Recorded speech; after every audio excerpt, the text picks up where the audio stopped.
Política, democracia. Política, democracia, política. Mas eu sei que você esperou até agora para me ouvir falar sobre o mito, né? A proposta do vídeo é falar do mito. O mito, mas não é esse mito que você está esperando, não. Eu não vou falar desse mito, eu vou falar do mito, mas do mito mesmo, né?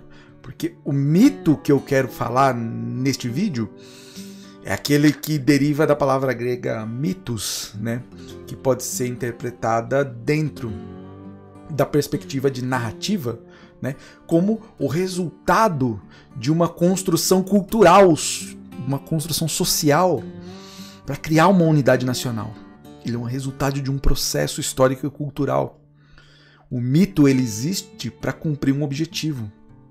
Ele pode se referir a uma pessoa, a um fato histórico, mas o mito ele sempre cumpre um papel social e cultural, na medida em que ele se presta à construção de uma unidade narrativa em torno de si mesmo.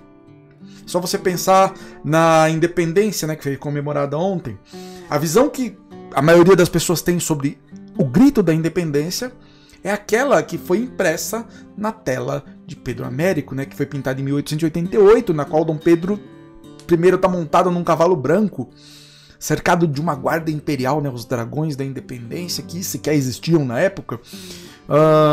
Ou então a visão lá do grito de independência do filme Independência ou Morte, né, o Tarcísio Meira, no filme da década de 1970.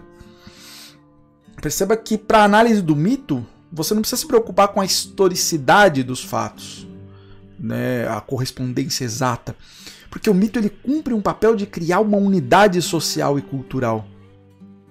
Mais ou menos como aquela imagem clássica do Tiradentes, né, que todo mundo tem o Tiradentes pintado muito parecido com a imagem que a cultura criou sobre Jesus Cristo. Mas pouco importa se ele era ou não daquela forma, o que importa é o valor do mito, mas principalmente, e aqui o que interessa, o mito não fala de si mesmo.